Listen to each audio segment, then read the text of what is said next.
I'm Jonathan Mosen. This is Mosen At Large, the show that's got the blind community talking.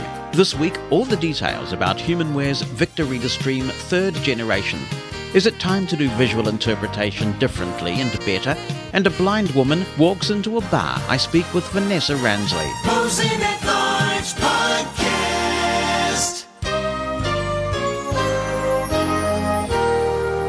It is an absolute pleasure to be back with you for 2023. It's wonderful to be here. It's certainly a thrill. I am recharged and rejuvenated and looking forward to bringing more episodes to you. A warm welcome to our regulars. It's nice to know you haven't forgotten me over the last month. And if you are new to the podcast, a special welcome to you. A couple of things that may be of help. First, the podcast is segmented by chapters. Most podcast apps on your smartphone support chapters, and this means that you can skip around the podcast to things that interest you. Skip away from those that don't. It's just like navigating a daisy book. So if there's something in the podcast that doesn't take your fancy, skip ahead by chapter. Hopefully you'll find something that does. And the second thing is we really enjoy your contributions. We get a lot of listener input, and I'm incredibly grateful for that. The way to send in your feedback, if you want to be included in the show, is to drop me an email. You can write the email down, or to give everybody a welcome break from my voice, you can attach an audio clip to that email. Send it in to Jonathan, that's Jonathan, at mushroomfm.com. You can also call the listener line. That number is in the United States. It's 864-60-MOSEN. 864-606-6736. Let's get right into the feature I know a lot of people are anticipating. HumanWare's Victor Reader Stream is one of the most popular blindness-specific devices ever created. This remains true despite the popularity of smartphones with accessible features. I know this to be true because I can drill into the statistics for this podcast and see the devices that people are listening with. The stream remains exceptionally popular. New versions of the stream don't come around often. HumanWare is about to release only its 3rd generation since its initial release in 2007. Understandably, then, there's plenty of interest in what this new device is going to be like.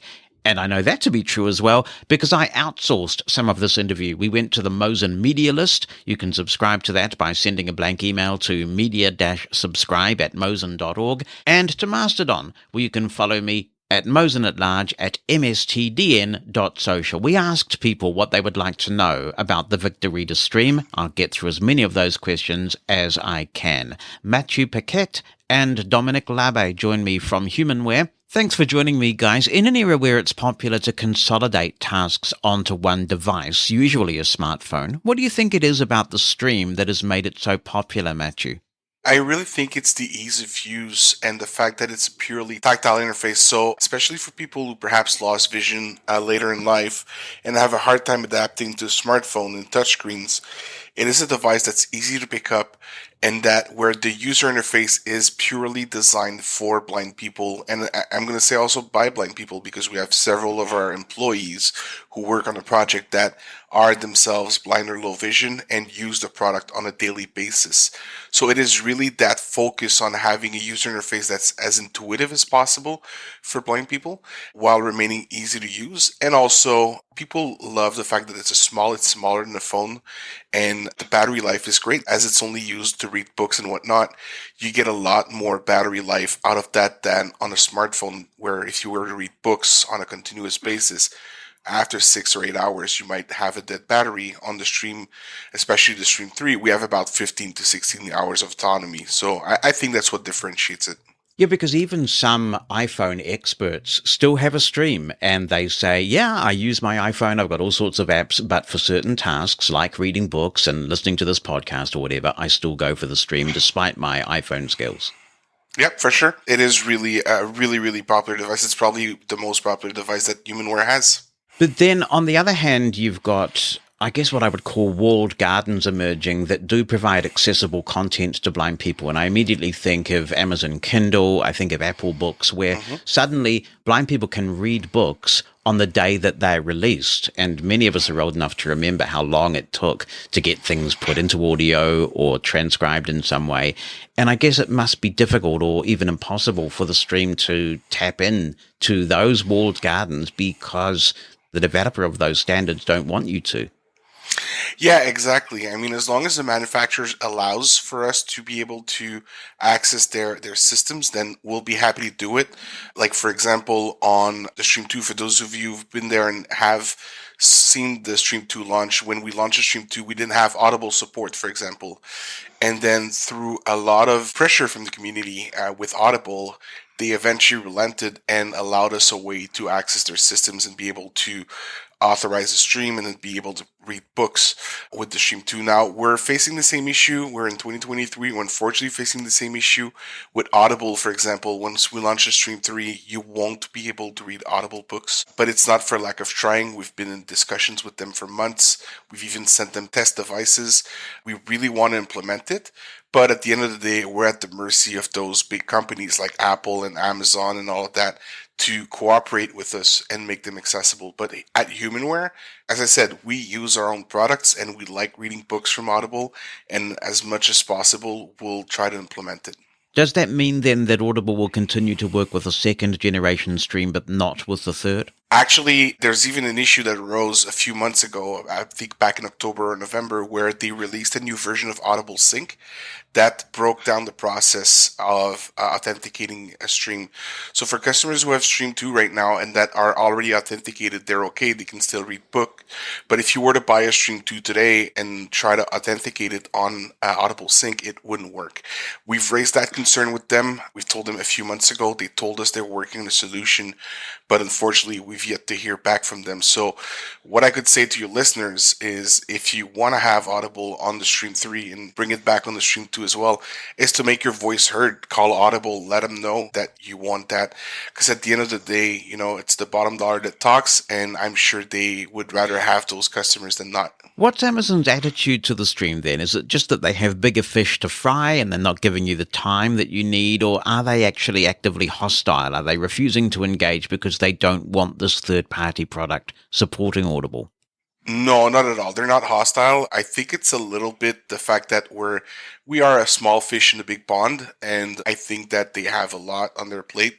They have expressed interest in making it work, but at all costs, I don't know. So that's why, as I said, we've been in communication with them. It is sometimes a bit difficult to get an answer, but as much as possible, as much as we would love to.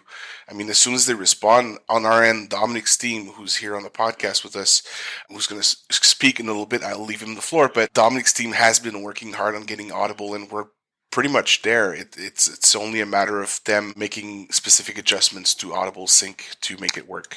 And long ago, they have, when we start working with them years ago, they have that notion of being available on every platform, MP3 players, there was so many different devices.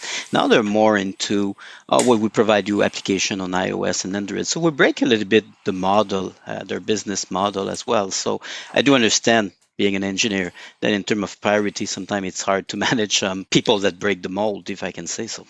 Well, I feel a blindness petition coming on from someone. I'm sure there'll be a lot of passion when people hear about this. But also, there are alternative services. Perhaps they don't offer the range that Audible does, but there are some services out there that offer the same material in MP3 format.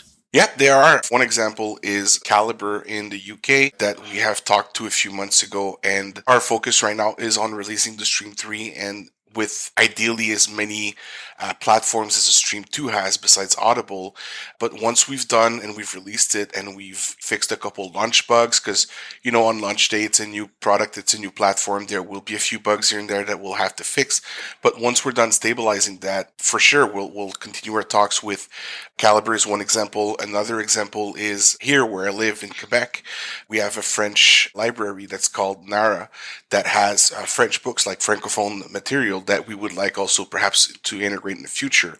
Granted that, provided that they have the proper platform for us to integrate into, so they need APIs and that's more technical stuff, but they need to have what we need to interface with them. But yeah, for sure, we are looking at adding more and more platforms. For example, for some of the viewers perhaps in the UK or in France, we are working on integrating RNIB and EOL in the future. So those are two of the upcoming services that we'll be able to support. Another one you might want to consider is one called Libro.fm. That's Libro.fm, and we've had them on the podcast before. They do pure MP3, and they are interested in engaging with the blind community. Is this a major philosophical change about the third generation stream that it sounds to me, based on what you're describing, that you want to be able to do as much standalone as possible with this device? First, the Stream 2 is 10 years old, almost 10 years old. So, of course, in terms of platform, there was some, back then it was a wonderful platform. Nowadays, it's a little bit outdated platform. So first, we're giving ourselves a much better platform to start with, an ability to grow the functionality. I wouldn't say it that way, but we almost reached the ceiling of what we could do with the Stream 2. Well, now we have a much more modern platform and equipment. So I think that would be an opportunity to allow much more, if we can, partnership with different organizations and hopefully bringing more sources to get material. We, of course, still want to work with the blind and visually impaired organization that produce books. That's our main business, of course. But if we can get access to alternative services, especially mass market services, of course, we'll be happy to do so when those companies are willing to work with us. And I'm definitely taking a note on Libro.fm. I'll in the next few months I'll definitely reach out to them and see if we can work together. That would be great. I think there'd be a lot of interest in that from people who just want their audiobooks in MP3. So it sounds like the philosophy here is a little bit like Dolphin Easy Reader on iOS, where you can subscribe to a range of services that are supported. For instance, I can say I'm a customer of the Blind Low Vision NZ library. I give my credentials, I can browse the catalog and download the books. Is that a fair comparison? It's definitely the objective. We want to be able to keep in touch with the user and where they want to get their content and make sure they can get their content on the stream and play it on the stream. They love the stream, just need to make sure they can play their favorite content for their favorite organization. So yeah, that's definitely part of the plan to make sure we can access as much as possible. Like I said, visually impaired style of services, but also mass market style of services. If we can achieve advancement over the Stream 2 on both sides, of course, we'll keep our user happy, hopefully. We'll come back to some of this, but could we talk about the hardware itself? And first of all, what it feels and looks like compared to the second generation, also capabilities that the third generation has that the second generation didn't. The Stream 3 is exactly the same size as the Stream 2 is in terms of volume, the height, the width, the thickness. So it's fairly similar, like to a couple of millimeters close. In terms of the interface, so on the front of the device, people who have a Stream 2 will find the exact same button placement. So on the top, you've got your go-to key, your online key, your bookmark. You have a numeric keypad just below that, so 1 through 9, 0, pound, star. Below that, you've got the sleep key, and then below that, the sleep key is the rewind, play, and fast forward. So the exact same thing. The difference here is that the keys are a little bit bigger, which is going to help with people with fine motor skill issues. And they're also rubberized. So on the Stream 2, the keys were more plasticky. On the Stream 3, you'll feel that they're rubberized. And we've also added little indents on keys 2, 4, 6, and 8 for a better tactile feel, as well as the 2 little raised dots on the number 5, just like we had on the Stream 2. Besides that, outside of the front face of the device, you've got your power button and your volume up and down on the left side, same positioning as on the Stream 2. You've got your record button on the right side. So again, same thing in the Stream 2. On the top, you have your SD card slot. The small change that we've made here is that there's an SD protector flap. So there's a little rubber flap over the SD card to prevent accidental injection, as well as offer a small dust protection. And USB-C this time, right? For sure. We've heard the complaints about the micro USB port. We know that they're not easy to use, especially for the blind community. So we went with a more modern USB-C port, which is both more resilient as well as easier to use, because you can just, as you know, insert your cable either which way and it'll work. What size SD cards are supported? So on the Stream 2, we supported officially up to 32 gigs according to the specs. That being said, and I used to be in technical support at HumanWare before I was a product manager, we had people with 64, 128. I've even seen a few with 256 gig cards, and some of those would work, some of them wouldn't. It was a bit of a gamble. Now on the Stream 3, we support exFAT, which means that we have up to 1 terabyte of space for SD cards. Woo, okay. And these are standard-sized SD cards, correct? Correct. Yeah, which makes them a bit easier to handle. For sure, for sure. I mean, they're easier to handle. They're also, I believe, a little bit cheaper very often. And how about internal storage on the device? In terms of internal storage, there's two main differences here. The first one is that it's bigger, so we've got 16 gigs instead of 8. The other difference is that the internal memory can now be used by customers directly. What that means is that if you download a book through your computer and you wanted to put it on a Stream 2, for example, you had to use an SD card.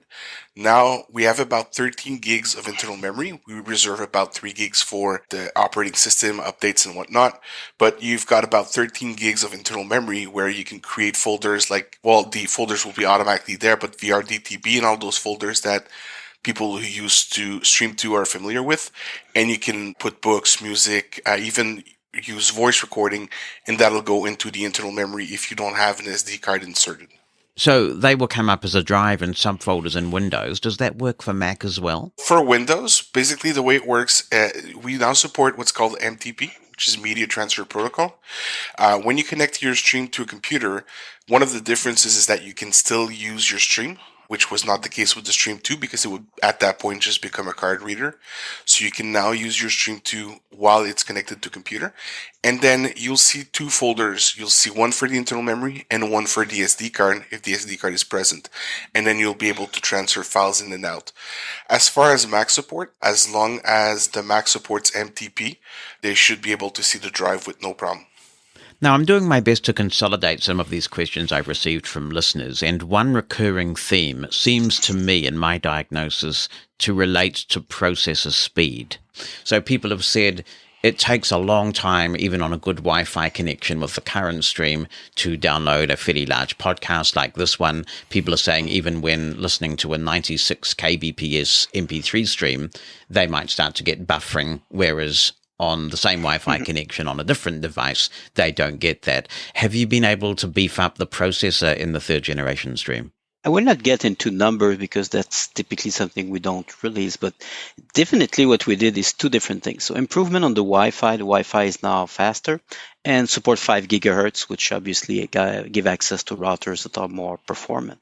In terms of CPU, RAM memory, flash memory, 10 years has passed. So you can imagine that we get more power. So yeah, typically what we want is people to have a better experience, and by having a faster CPU, faster memory, and a better Wi-Fi chip, I think the user experience will be quite improved on this. So 5 gigahertz, that's great. What's the best protocol that you support in terms of Wi-Fi? So we get BJN and AC, so that's typically covering what most people... And just returning to battery life and charge time, you mentioned about 16 hours. How long does the device take to fully charge? Basically, yeah, we get 15 to 16 hours on most cases, around 3 hours maximum to charge if the device is fully depleted. We're using USB-C, so providing that the user are using the charger that we provide with the device, the recharge will be quite efficient. So a little bit like the stream, remember the Stream 2 was giving that couple of days work, or I would say a very long day if you if you listen a lot of stuff. That's really the idea, always to be more than a day and a few hours to get for maximum to recharge. That's what we've always been aiming with the device. And a lot of interest in the fact that there's Bluetooth in the 3rd generation stream. How do you envisage that being used? Typically, the main usage at the moment is Bluetooth headset speaker or any other audio device that people want to connect with. So we do understand, especially people that use a white cane, that the cable might get tangled in the cane or something. So we do understand that Bluetooth is definitely easier for some of our users. Could be also a nice external speaker that people have in their home when they're at home and they want to listen with the device. So we hope that people will use the Bluetooth a lot, at least. Mathieu can comment, but on our internal surveys and external surveys, Bluetooth was always on the top 3 of requested features. So we're happy to deliver the Bluetooth audio to allow that better experience. Okay, so pair it with your earpods, which I believe can also just work with standard Bluetooth, any Bluetooth compatible speaker, Bluetooth compatible earbuds, or basically any audio that does straight good old fashioned Bluetooth will work. That's Exactly. correct. And talking about the device's own built-in speaker, some people have been hoping for some improvements there. Any good news for them? Certainly was a concern to us, both in terms of quality, but also in terms of loudness. So people have complained that the Stream 2 is not loud enough. So we definitely work very hard. My colleagues in the hardware engineering came up with solution, and the speaker, to my opinion, and I'm sure the user, once they try it, will concur. The speaker is louder and with a better quality. I'm a little bit hard of hearing. For me, it's now usable with the Stream on the speaker. It was a little bit hard for me on the Stream 2 for my hearing impairment. So that's definitely much better with the Stream 3. So louder and better was the objective. I think we succeed. We'll see the user's reaction on this. Now, we have quite a few deafblind listeners who consume this podcast because we also provide transcripts. And I did have a couple of people saying, does the Bluetooth mean that the stream will work with my hearing aids? And as I understand the answer to that, if people are using made for iPhone hearing aids, which is a Bluetooth derivative that does not conform to the standard Bluetooth protocol, it should not work unless you've expressly made it work. So it will need to be some sort of Bluetooth streamer device, or like the Phonak hearing aids that actually do mimic standard Bluetooth headsets. Is that also your understanding? I think there's different answer depending on the hearing aid. Some of them are fairly standard Bluetooth. They do provide a standard Bluetooth interface. That's fine. For others, they're using other, what we call profile for Bluetooth. So there's some work coming up in future version. But at the moment, the ones that have hearing aids that can work as a standard Bluetooth will be covered. Others will work with partners and see what we can do in the future version. But yeah, we found that there's some hearing aids that are using different protocol, and that's obviously our goal, that to expand the support of those components or device or in the future. Right. Obviously, that's a market you would be very conscious of.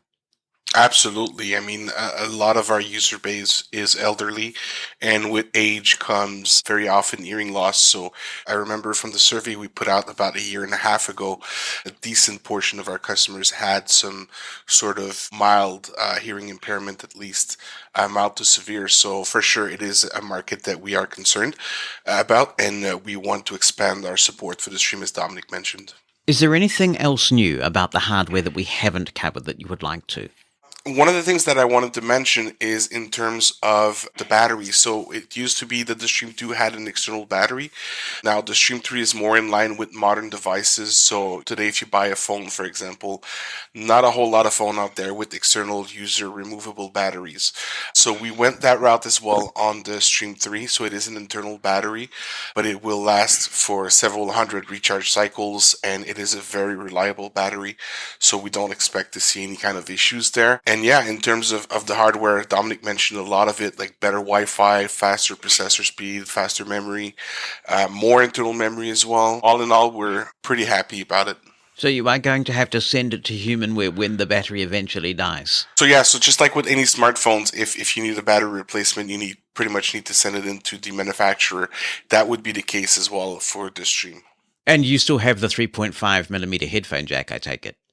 Yep, for sure. We released a Victor Reader Trek, which was sort of a hybrid between a Victor Reader Stream and a GPS product about 6 years ago now. And one of the things that we did on that product was to combine the headphone jack with the microphone port.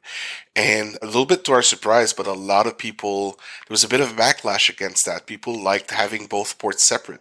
So when the time came to design the Stream 3, the decision that was made, and that was before my time, I cannot take credit for that, but it was the right decision to make, was to keep both ports separate. So we still have the microphone jack and the headphone jack. Those changed locations a little bit. So on the Stream 2, they're at the top right corner, so one on top, one on the right side.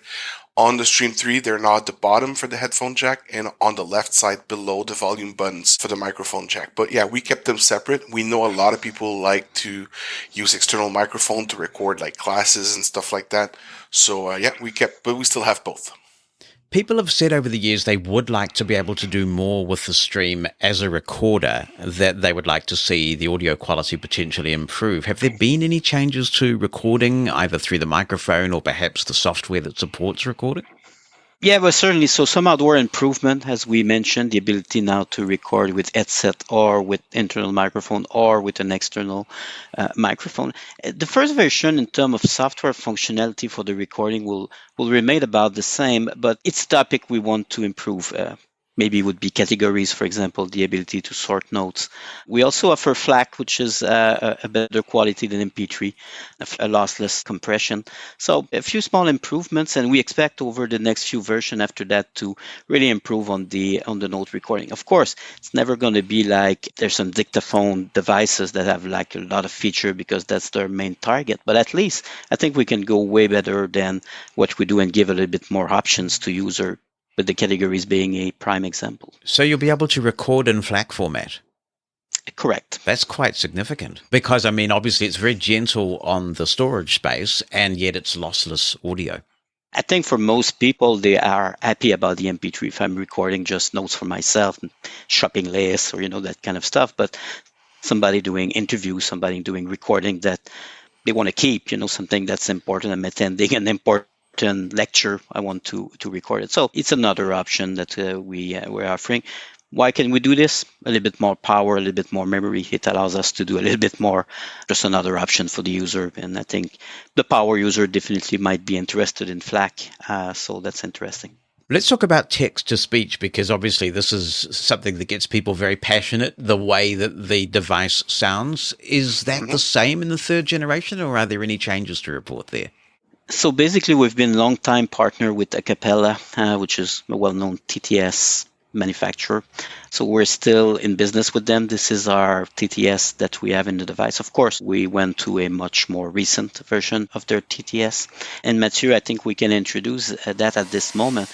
The big change now is the ability for user to select themselves their second TTS. So instead of having to find a package on our website, people will be able to go in the menu, select another TTS. Imagine a student took a German course in the next semester. Well, I can download myself directly in the device the German TTS and replace the Spanish one I was using, let's say, at the previous semester for a Spanish course. So I think those are the main improvement, really, this ability within the device. And we know more and more people are on the move. People change countries. So it was hard for us to keep up with all the combination.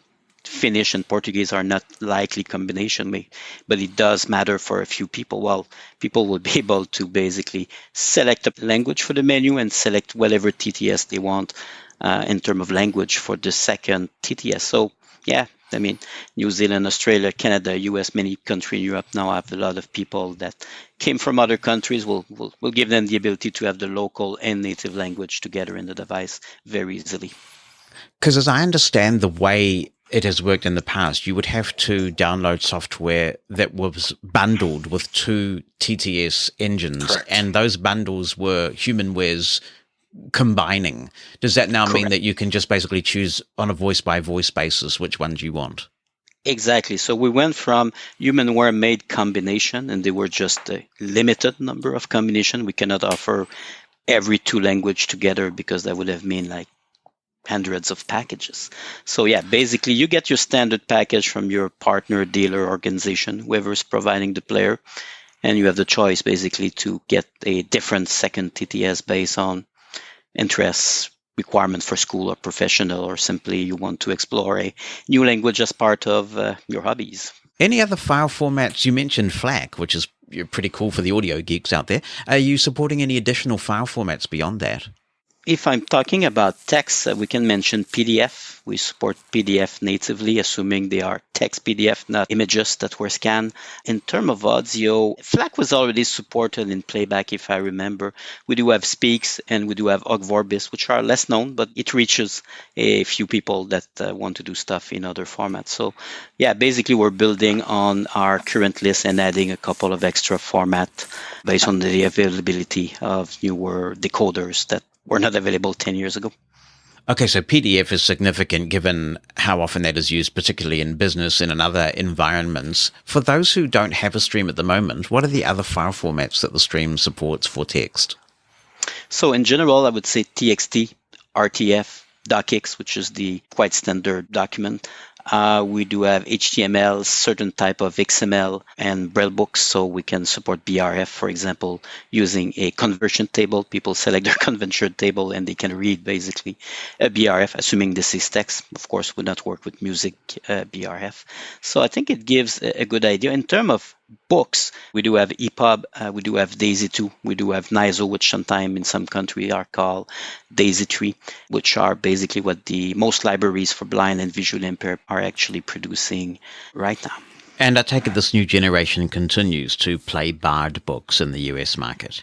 Definitely. So the BARD interface is still part of the device. So both audiobooks, which we have been playing, and BRF books. So people can select if a book's not available in audio, they can get the BRF version and convert it to text and read it with the TTS. So BARD and Bookshare, if we're talking about the US market in terms of books, and NFB Newsline in terms of getting magazines, newspaper, and similar materials. So those are for the US market 3 sources where user can get material. That was already present obviously on the stream too, but obviously we want to keep with this because this is those are great source of content for our US friends. So when you're using Bookshare and NFB Newsline, for example, you can peruse, search the catalogs and download all from the stream itself. Is that the way it works? Definitely. So in terms of Bookshare, we do have both a search engine, but also the ability to browse by categories. In terms of NFB Newsline, it's a little bit different because it's more of a subscription base. You subscribe to the New York Times or you subscribe to the whatever is your local newspaper, but you do have the ability to subscribe, manage your subscription on the device. And then a little bit like podcast, you get served with the up-to-date newspaper or magazine every time there's a new publication. One listener says it's certainly possible to use the numbers on the telephone keypad to enter text for searching. Would it be possible to use the keypad to allow for inputting of text using Braille? It's a question I've been hearing a little bit in the past.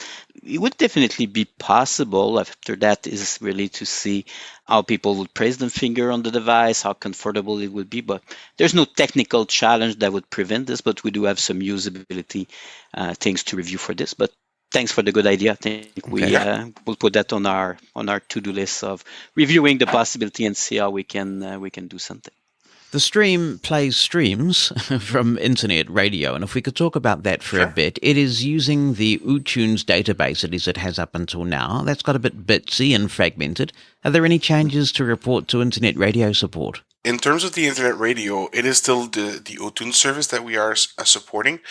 The fact that we are supporting more modern codecs will certainly help. The fact that it's also a faster CPU, faster memory and all of that, and the better Wi-Fi will also help with some of the issues that we've seen in the past. One of the issues that we've seen spring up very often is outdated links. So as you probably know, uTunes is a fairly small operation. They're a small company. The person who heads that company, who's called Steven, is a really nice guy and really updates. You know, if people send him broken link, he'll go through the process and update them rather quickly, but you have to have the link sent to him. He doesn't have any kind of automated crawler, if you will, that will automatically update broken links. And even with podcasts, we've seen more and more over the last year some podcasts that people couldn't listen to because they were encoded in a specific format that the Stream 2 wouldn't support. So the fact that we now use a more modern library will definitely help on both fronts. That being said, for internet radio, we have a surprise in store for people who use the stream. I cannot say much more than that right now. I just wanted to give a little bit of a teaser. But sometime in probably April or May, we will have a new feature for internet radio that I think will make a lot of people happy. Well, that's exciting. And I'm glad to hear that Steven's still out there because he's a great guy. I have noticed that he hasn't updated his iOS app for a very long time. So I wasn't even sure if he was still out there. So it's good to know that he is and that he's maintaining that database. We certainly invite users to report any station that are not working directly to him. He will be happy to do the update. I also want to remind users, that we do maintain a curated list of radio stations for each and every language. So the major public station, for example, the BBC, CBC in Canada, will have radio France, EBC in Australia, etc., etc. So I do encourage also people to benefit from that playlist, and people that speak regional language in some country. If you changed your language inside the radio list, you might have things like Catalan, or you might have things like Gaelic. So we do provide at least a certain list of radio for people, so they can get access to some radio also from that HumanWare list. I just want to thank you and acknowledge you, Dominic, as well, because Mushroom FM works with you whenever we have to move servers or anything like that, and you're always incredibly helpful and responsive, so we are grateful for that. And the internet radio station is a popular it's a popular feature. I think it can be complex on the PC sometime or on certain device. So people, they will create a few favorites, and then they can listen to their favorite sports or news or whatever Talk program, radio, yeah. and including this the Mushroom FM. So I think it's something that people appreciate. So we took good care, and as Mathieu mentioned, we're looking forward for some very nice improvement over the next few months. I'd just like to quickly add, because I know that is something that actually might be a question that's coming up, but I know that a lot of your viewers are going to be interested, is the BBC. So the BBC has announced that they are changing their technology and their service will no longer be available on several platforms. And I just wanted to say that in that regard, we've been talking directly with the BBC, the great folks at the BBC. They've been very helpful. They've been very cooperative, and they're very interested in remaining on the stream device. We are, for them as well, a small fish in a big pond, but they understand, being a public radio, the importance of remaining accessible. So we are working with them on a solution before their cutoff date so that we can keep carrying the BBC on the stream. Nicely done. You answered my next question without me even having to go. ask it. I'm not surprised to hear that at all about the BBC, because their track record on accessibility, it seems to me, really is pretty exemplary. So I have every confidence. They've been great. Okay, Dominic, I've been waiting to ask you this question for this whole thing. So here we go. Have you got podcast chapter support in the new stream? So in terms of podcasts, definitely we're supporting podcasts as we do. We maintain our HumanWare list. We do have a search engine. I'm not able to say which source it is, but it's a well-known source. So this is basically the current state. As Mathieu mentioned, we're now better equipped for the future should there be any technological change in podcasts, people using different codecs or something. And as Mathieu mentioned, some improvement on the radio might also have some benefit on the podcast as well in terms of additional sources. So the way that Mosen At Large works, and I see that it's now been adopted by quite a lot of podcasters in the blind community, because blind people like navigability. We're used to working with Daisy books and that kind of thing, so we like to navigate. And we separate each section of the podcast by chapter. So, for example, if somebody wants to skip over the Victory to Stream discussion, and I mean, why would they? But if they did, they can just skip to the next chapter and we go on to the next section. Now, almost every podcast app on a smartphone does this, but the stream does not. And I get regularly inquiries from people saying, why doesn't the stream do this? And I say, ask HumanWare. So I guess now I'm asking HumanWare. This is like a really essential podcast feature for blind listeners. It is definitely on the roadmap as something we'd like to do in the future. I actually got that request a few weeks ago from an end user, and I've put it in for Dominic's team to work on once we've launched. So it's not going to be there at launch, but it is an improvement we want to do down the road, probably somewhere later this year. What will software updates be like for the stream? How will you apply them as a user, and how regularly do you expect them to come out? And I ask this because I did hear from a Trek user who said that he was a little bit concerned about the lack of frequency of updates for it. And he's just concerned, look, if I spend some money on a stream, is this thing going to be updated regularly?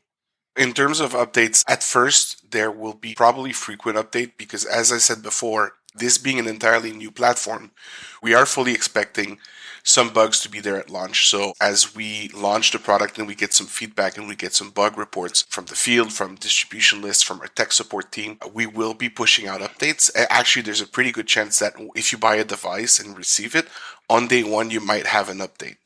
The updates will be delivered through Wi-Fi, so it'll be over-the-air updates. They're really easy to install. As soon as you're connected on Wi-Fi, we do a check on boot to see if you have an update available, and we offer it to you. That being said, once we've stabilized and we've done the proper launch, then we're looking at, for the first few years at least, a couple updates a year. So probably around 2 to 3 updates per year once we're done through the initial hump of the launch. A couple of little nitty-gritty details here. One listener writes, are there changes to the notes feature? She says people would like to be able to sort by date and rename notes. We're trying to do the same scope on the stream too. In future updates, we're looking at least the top 2 features are categories, so the ability to think about folders, for example. So the ability to create, I got my professional notes and I got my personal notes, and maybe I'm in some kind of hobby, so I will have one folder for rugby or whatever is my personal interest. That's one thing. And then the second, it's not the ability to rename, but would be the ability to attach labels basically to notes, so people could hear a title for a note. So these are the 2 things that are on the top of our list, but obviously we'll be talking to users on this and see how we can improve. I think we have a much better platform now that would allow a little bit of expansion in terms of functionality in the notes, and hopefully we'll do things that make the recording feature much more interesting to some users. Yeah, one of the things that we have to keep in mind is that we are limited in terms of user interface to a tactile interface. So, for example, I had someone yesterday ask me that they'd like to be able to rearrange their notes. And doing rearrangements, if you're on a computer with a mouse and you can drag and drop files and everything, it's a lot easier than on a stream where I'm not saying it's impossible, but it is a little bit more cumbersome. So we need to come up with a way that you can rearrange notes that is easy and convenient to use.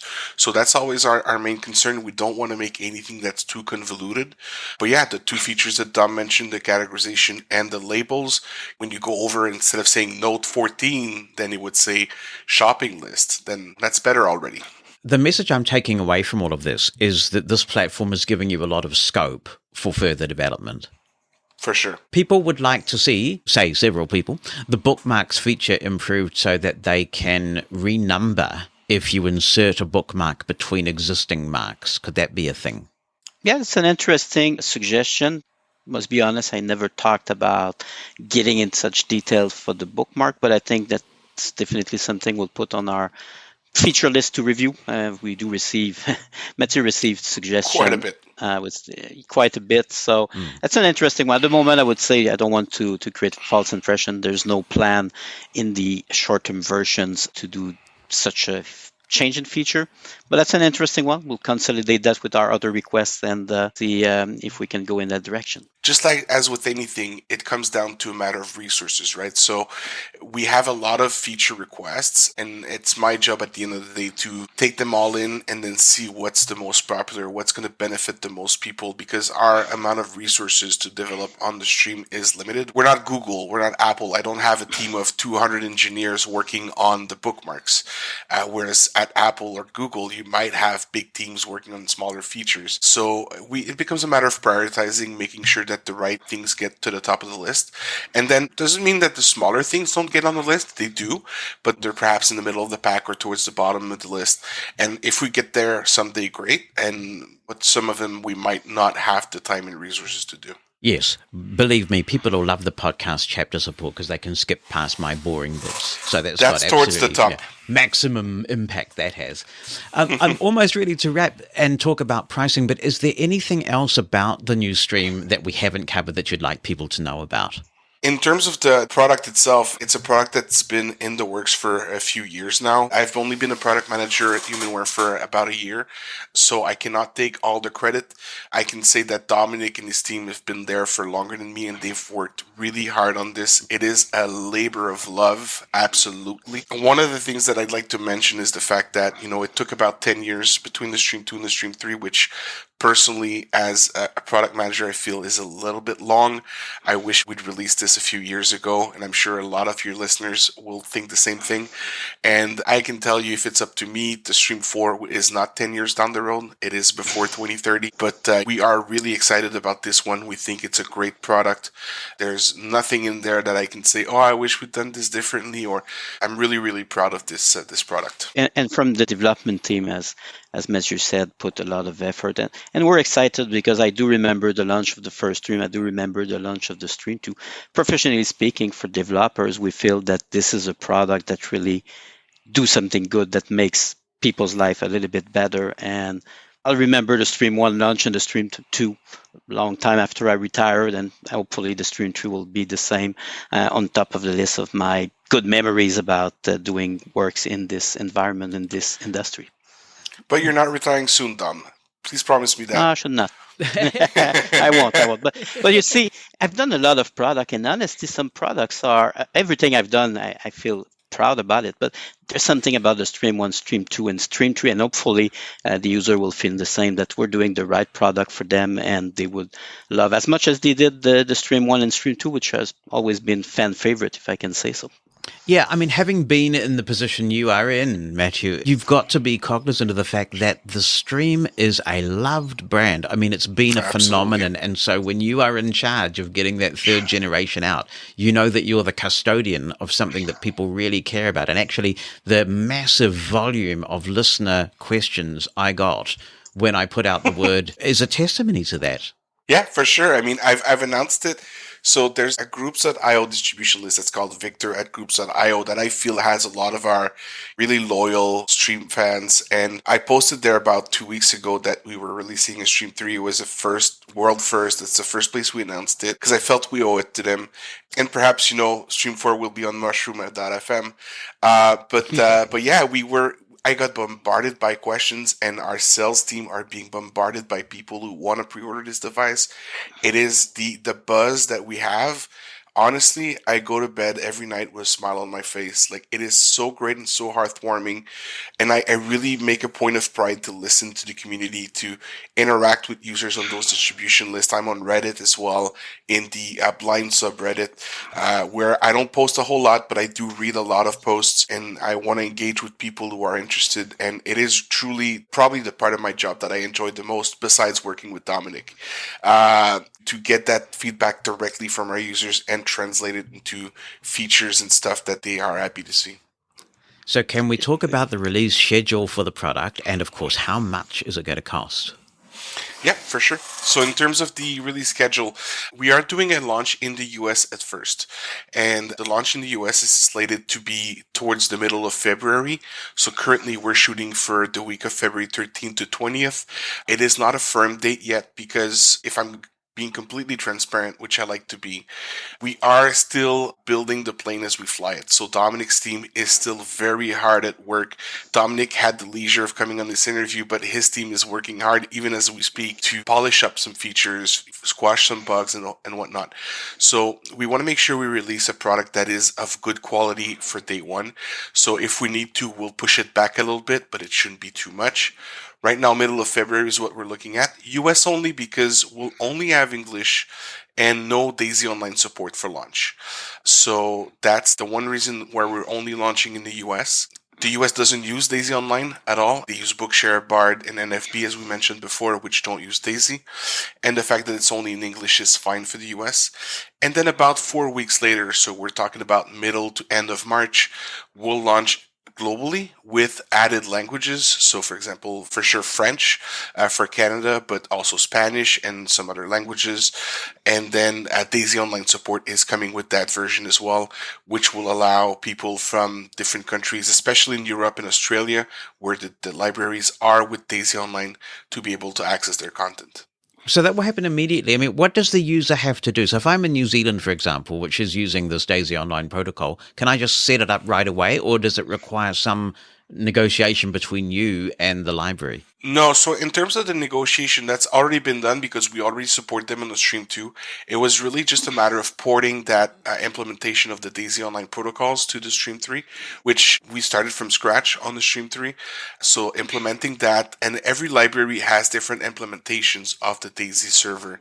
So we need to make sure that we support all of those and the little quirks and the different settings. And because some libraries will only allow for one book to be checked out. Some libraries will allow you to check out an unlimited amount of the books. Some of them require you to return a book, some of them don't. So all of those little things we need to make sure work properly before we release a version. We would not want to release something that's broken, obviously, both for the library's sake, but for the user's sake. So Dominic's team is, as we speak, working on that right now, and we're hoping to have a good functioning version with Lazy Online support for the middle of March. That prompts me actually to think about Overdrive. Could the stream ever support Overdrive? Yeah, it's been a recurring discussion. We had some discussion long ago with Overdrive. Back then, there were some technical challenges on both sides, different formats, DRM stuff. Again, I think once we've launched that first version, Mathieu and I will basically re-engage with some external partners like this and try to see how things changed since the last time we talked and what's possible. So it's hard for me to comment on a specific one like this because it does involve both technical and administrative discussion, but it's part of our goal to get more content out there. Okay. And the price, Mathieu, the price? All right. So in terms of pricing, I'll only give the US pricing right now. So the Stream 2 right now is priced at $495 US. With the Stream 3, we went with a 10% increase, and the retail price will be $550 US. Is there any sort of trade-up program between the 2 and the 3 at all? Currently, no, there's no trade-up program. The one thing that I can say is if a user bought a stream from us in the last 3 months, so either November, December, or this month, and they'd like to update to a Stream 3, you can contact our customer service team, and we probably will be able to do a Stream 3 for a small discount, but there's no trade-in program, so you would get to keep both your Stream 2 and your new Stream 3.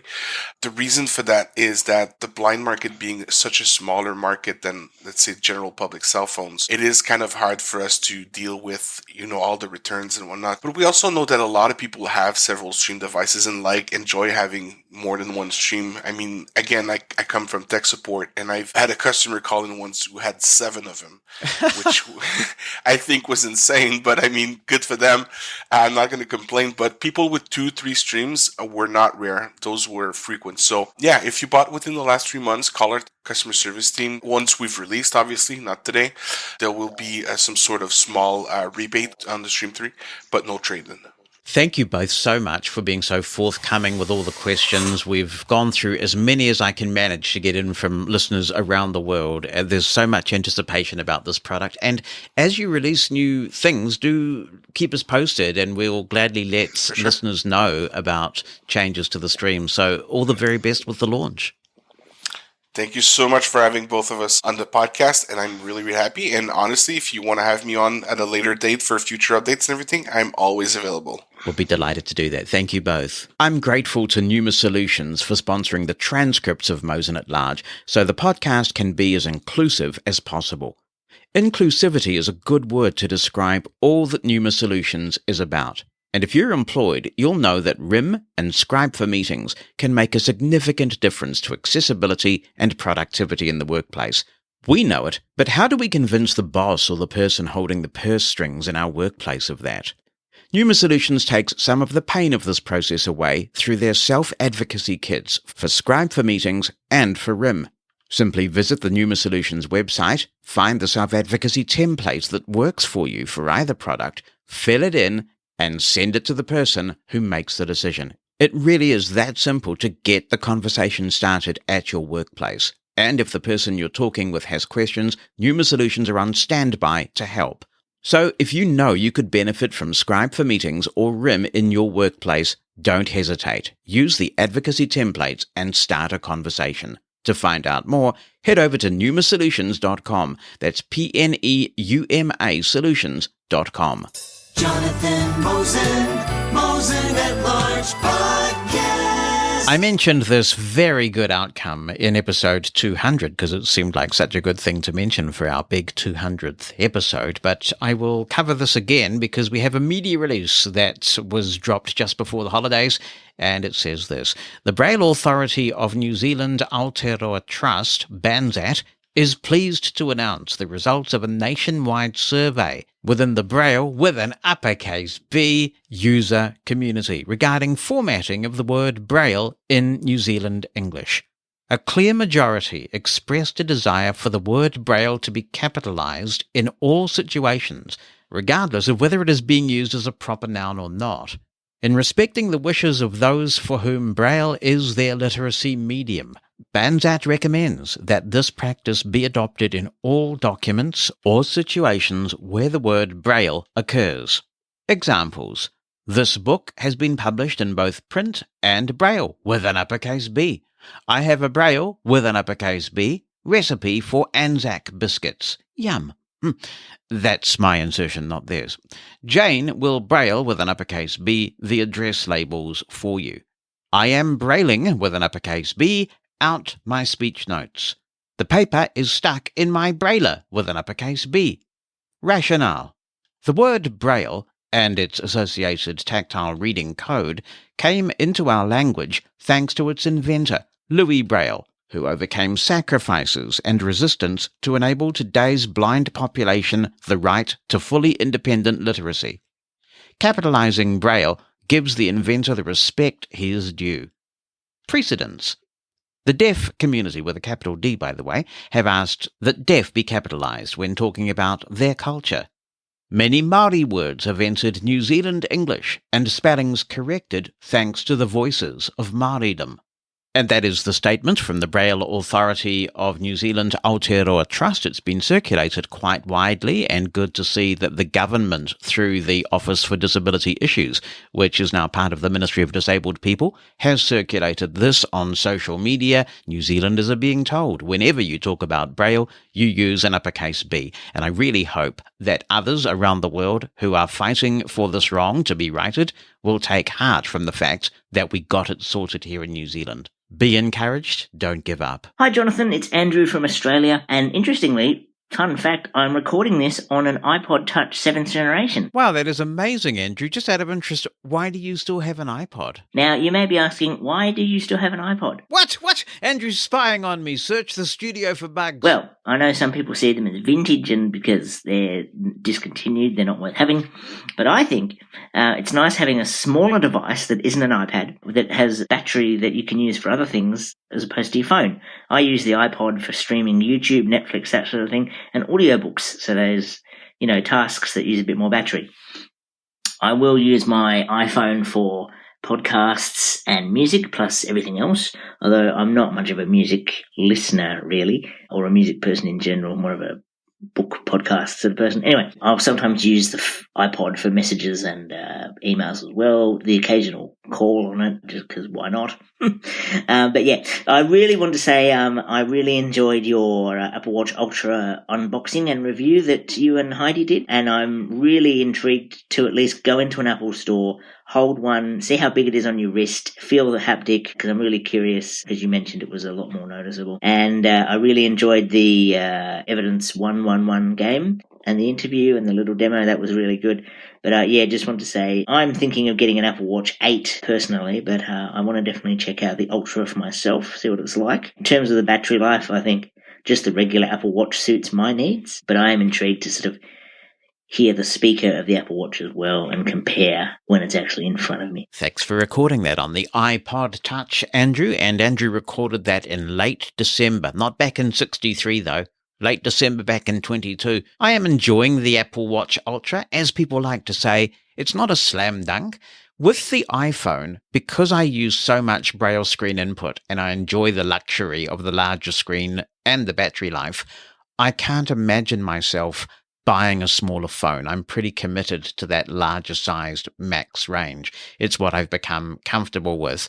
I think in the future I may well have a reason to get a smaller watch again. It's not like so good that I'm saying I will never get a smaller watch like the Series 10 or whatever when it comes out. I may well do. But the Ultra's great. The battery life remains absolutely outstanding. Often I can go for 2 days before I charge it, and that's really nice. But putting that in perspective, I mean, how often are you not in range of a charger for a couple of days and you can quickly put it on charge when you're in the shower? But it's a nice device. I enjoy the fact that I can really use it to the max without worrying about running out of juice, and so I find that I do use it a lot more for casual things like messaging and other things like that. I use the mindfulness app perhaps a little bit more than I did. I often do a lot of silent meditation in the morning.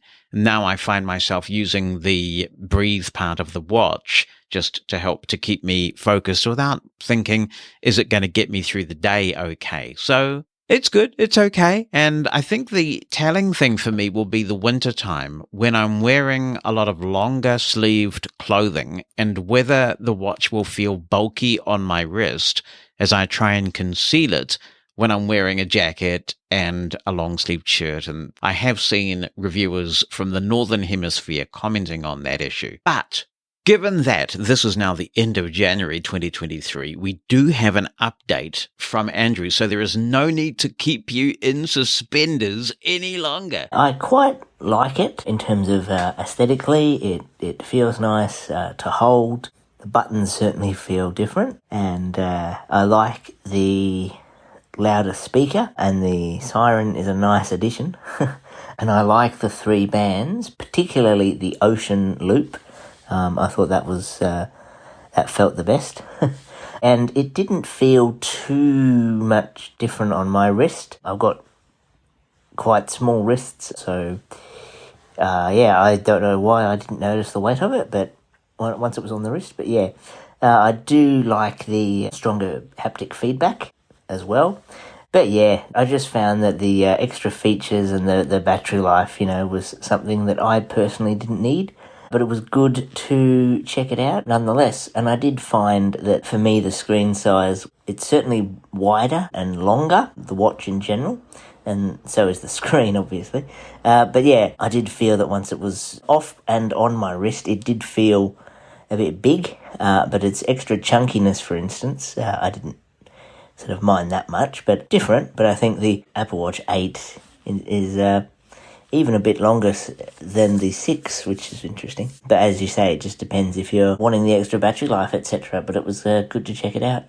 And I had a sighted friend with me, and he said that, interestingly, even for him, the bigger screen size of the Apple Watch Ultra seemed a bit much. It's good that you have confidence that you've made the right decision. It's good to check these things out, isn't it? Thanks, Andrew, for sharing your perspective. And if you have an Apple Watch Ultra, or maybe you decided against it, let us know how you're finding it or why you chose not to go with the Ultra.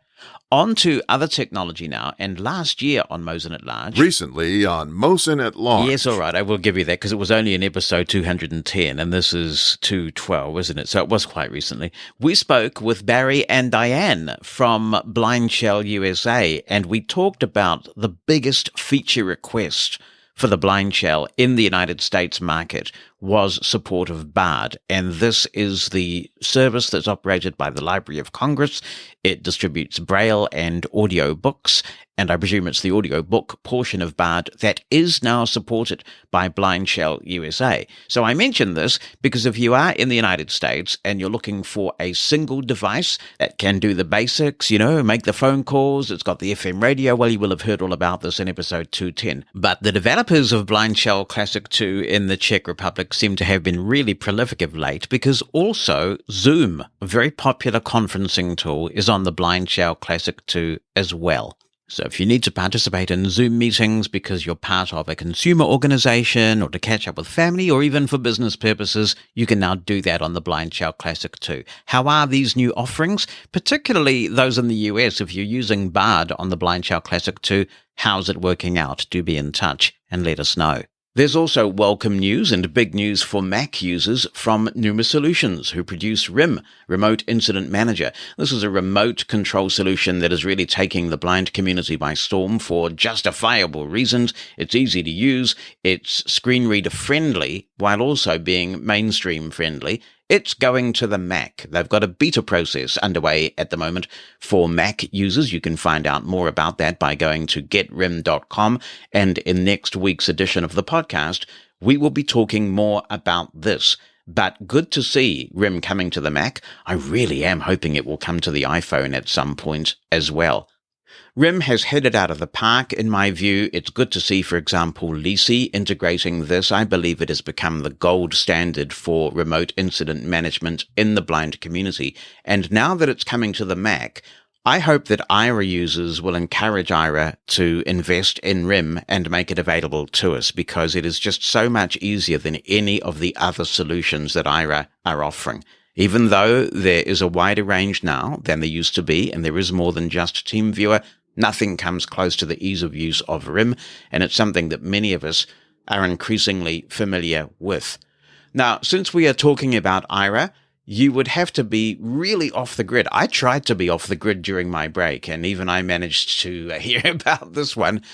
You'd have to be off the grid not to know that Aira did finally announce its new pricing, and it was always going to be a contentious thing. Whenever an organization increases its pricing and revamps their pricing significantly, it is going to create debate and discussion in our community, in any community that is affected by a price increase, and that discussion is perfectly understandable and it's perfectly valid. It was a very long gestation, this whole price thing. We were told, 6 or 7 months before it happened, that prices were going to go up. Aira did a lot of comms around this on this podcast and others. But, after all this tension, building and building, waiting to find out what we're going to pay, it was just extraordinary that Aira made it so difficult for us to find the answer to that fundamental question. How much is this changing in price going to cost me? It prompted me to blog about this. That blog post is still up at mosen.org/Aira pricing. Eventually, Aira did actually see fit to give us a simple answer without going through hoops to the question, what is this going to cost me? Not exactly a difficult question to anticipate, eh? So we finally got there, and now the debate continues on whether that pricing is appropriate and realistic. And I think that a couple of things have coalesced for a bit of discussion to occur. The way that this was handled with such disregard for the feelings of blind people is a hard one for a lot of us to get over. But then you've got the debate that would have occurred anyway because of the prices as they are now set. And I do wonder whether we can look at what's happening with Twitter and Mastodon and take some inspiration from that. Twitter is a corporate. It's a big centralized thing. And what we're finding, those of us who've moved to Mastodon, is that when the people take charge, we can do it better. And I wonder whether there might be a way for the people to take charge of visual interpretation, for blind people ourselves to actually take this category and run with it in a new way. What inspires me to think about this is a marketplace that I use from time to time called Fiverr. Mushroom FM has a couple of soup drinker skills, one for the main Mushroom FM service, another one for Mushroom Escape. There are various other times I've used Fiverr. It's essentially a way that connects independent developers with people who want their services. And I presume that Fiverr takes its cut in a similar way to the way that Apple's and Google's stores take cuts from developers for essentially providing marketplace services. What if we could do that for visual interpretation in the blind community? You could have two categories of service. One is that someone who wanted to be on this independently run platform, this platform run by blind people, would have to complete training that was provided by blind people ourselves on visual interpretation. So it wouldn't be a free-for-all in the same way that Be My Eyes is. And I'm not denigrating Be My Eyes. I think the fact that people are willing to provide this service to us for free is very, very helpful. And there are certain use cases where Be My Eyes is a great solution. But there may be situations where you want something done by someone who has gone through a background check, by someone who has had some sort of training, or by someone with very specific skills. So let's say that I'm going to a cricket match. And unfortunately, in this country, what we're finding is that a lot of cricket that is local is not being covered on the radio anymore. So I feel like I've been deprived of this enjoyment, which has formed a part of so many summers for me. Now, in that case, I know I'm going to go to a cricket match. And so I could log into this visual interpretation platform that is blind people driven, and I could say, even a week or two before the event, I am wanting to hire somebody who understands the rules of cricket, someone who enjoys cricket, and I want to go to the cricket on this day at this time. You know, a cricket match, if it's a full one-day international, it could take 8 hours. And I'm willing to take bids.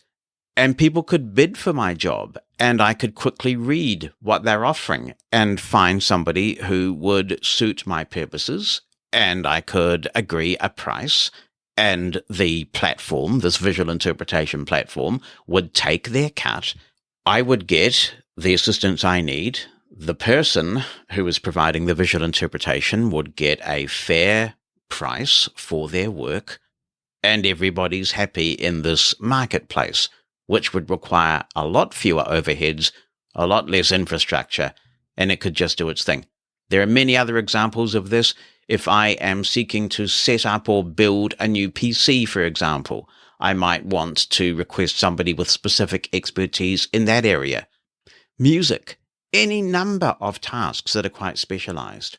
And it would be open to international contributors. At the moment with IRA, I have to get agents who are either US citizens or living in the US, but I am not permitted to have somebody from my own country who may have valuable local and cultural knowledge provide visual interpretation to me. If we ran our own platform, we could deal with that immediately. So that would be one model where you can anticipate something in advance and you can negotiate something with somebody who's been through a process to get on the platform. The other one is when you need immediate visual assistance on demand. You could have a separate area for that, and there's some sort of standard rate available to you.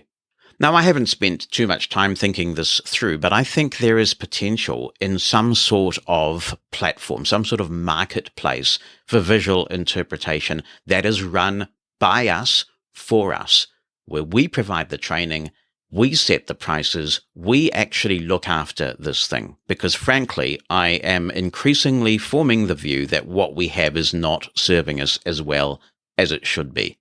I think what happened over January with the way that IRA behaved towards us has created a tipping point. And I don't have a lot of time, for obvious reasons, to devote to this. I'm not saying I'm in a position to set it up. I'm absolutely not. I have got better at learning when to say no.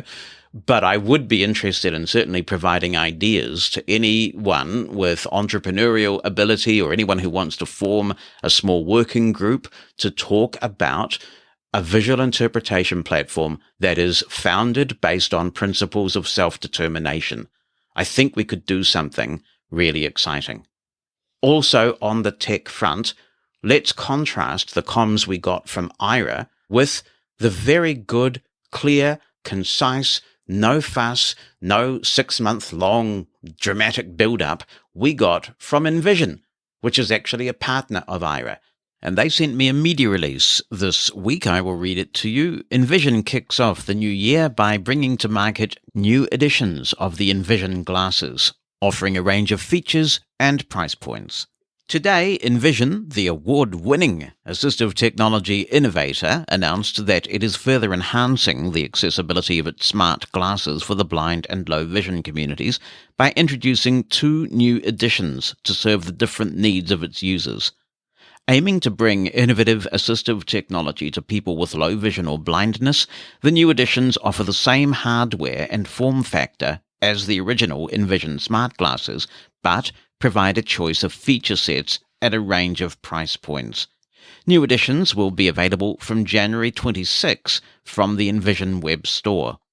Through its app and smart glasses, Envision gives people the ability to live their daily lives a little more independently, specifically enabling those who are blind or have low vision to read, identify people and objects, and make hands-free video calls to people they trust. Accessibility of Envision is as much about making it as easy as possible for people to buy our products as it is about usability. With the introduction of the new Envision glasses, we enable people to more easily tap into subsidies, grants, and reimbursement options available to them. 2022 was a big year for Envision as we experienced growth across the whole company, with many new partnerships and a host of new features on both the glasses and the app. We really want 2023 to extend that growth further. We believe that the new additions will enable more people to use the products in their workplace and at home, concluded Karthik Mahadevan, Envision CEO and co-founder. In 2022, Envision accelerated its mission to make the world more accessible by taking the radical step to make its app free for everyone, reducing the price of the Envision glasses and partnering with Aira, a professional visual interpretation service. Now, with around 200,000 Envisioners around the world, Envision is taking its mission to the next level by providing even greater choice and flexibility on how people can purchase and use its revolutionary smart glasses. After adding 2 new additions to its range and renaming its original edition, Envision makes it possible for those with low vision or blindness to now select a device and feature set that works best for them, from a simpler Read edition that offers a range of features that focuses on the need to read and scan text, through to a professional edition that offers a complete feature set including read technology, scanning, camera, and video calls, as well as free feature updates and maintenance for the lifetime of the glasses. These new editions also allow for constant improvements to them through software updates.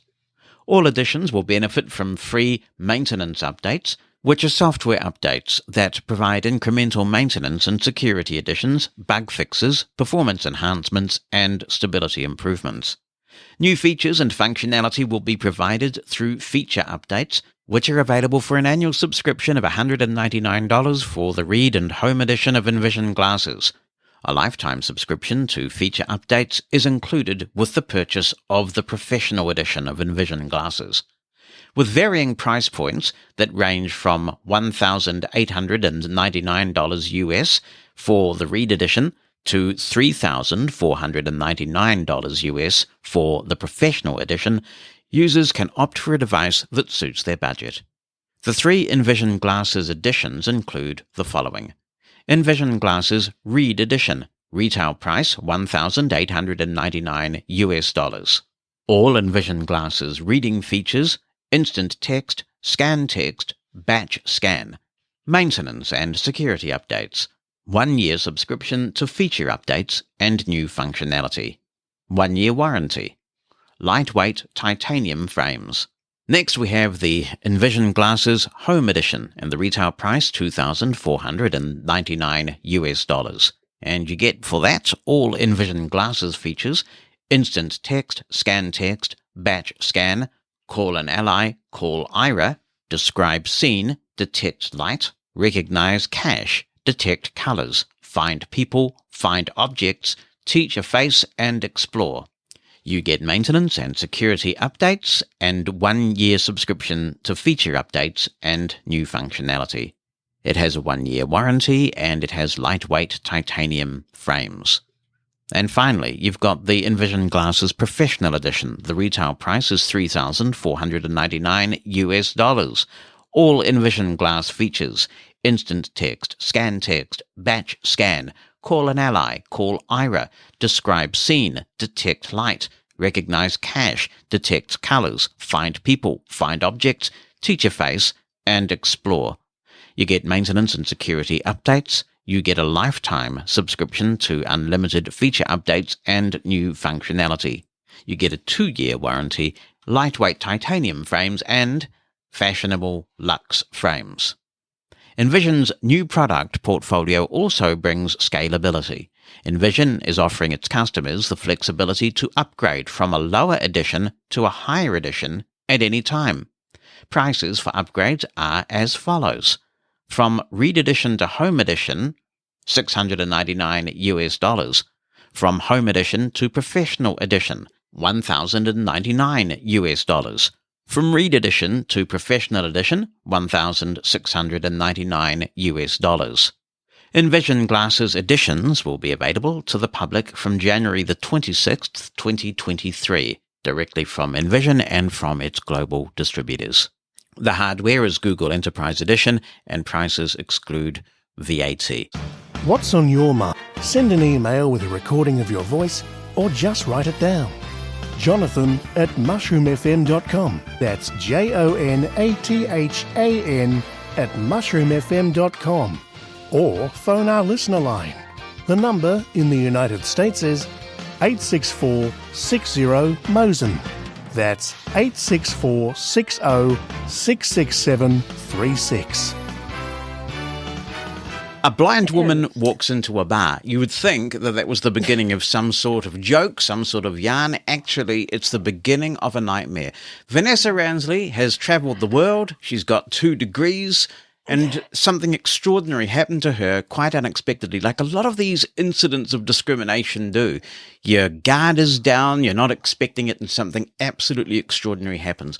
Hi, Vanessa. It's good to catch up again. Oh, hi, Jonathan. It's nice to be here. Thank you for having me. You were in Adelaide, beautiful city. I like Adelaide. And you were at a conference there. I was. I arrived the evening before the conference and sort of thought, oh, I'll have a look around the hotel and see where I am. And came across a cocktail bar and thought, well, why not? And the gentleman wouldn't serve me because I didn't have a carer. You presumably have your favourite tipple. What was it you were wanting? Well, I was thinking a nice margarita would be, I don't mind a cocktail, Yeah. You walk up to the bar, is that right? Ready to request a drink? Yeah, well, I went in and I wasn't entirely sure where I'd landed. So I said, oh, hey, where am I? And he'd said, oh, it's the whatever cocktail bar. And so I thought, oh, good. So he gave me the menu and all of that. And I went up to the bar to order and it was a different person this time, unfortunately. And he said, oh, I'm sorry, I can't give you an alcoholic drink because you don't have a carer. And I said, but I'm old enough. I have ID. First of all, I understand he asked you if you were on your own or not. Is that right? Yeah. Oh, yes. Sorry. Yeah, he did ask if I was with anyone, and I said no, just me. And then he said that he couldn't, give me an alcoholic beverage because I wasn't accompanied by a carer. And I was like, sorry, what? Huh? So this hasn't happened before. And he said that it would, I'd be a safety risk and all of that. And I said, that's a bit weird.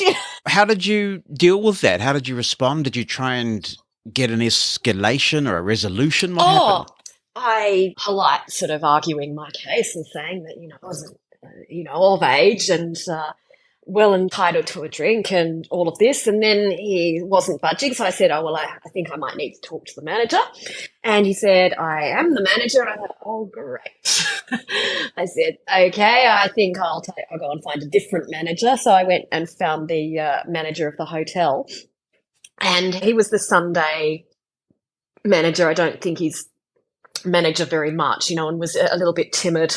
So I went back, he sort of understood that I shouldn't be denied a drink. And he told the manager of the bar such, and the manager of the bar was very, well, I will serve her, but she really shouldn't be drinking by herself and blah, and all of this. And he had no remorse, was not going to be convinced that he was perhaps in the wrong.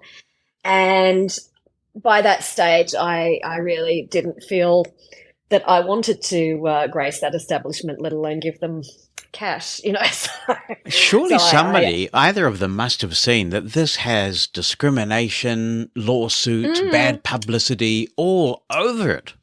Well, you would have thought so, but disappointingly, other patrons were sort of around and getting drinks, and it was like, how come they can have a drink?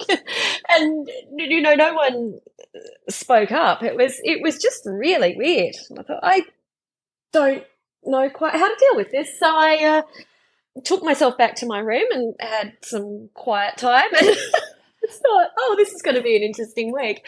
And then I thought, oh, I know, I'll have a good old vent on Facebook. So I did that.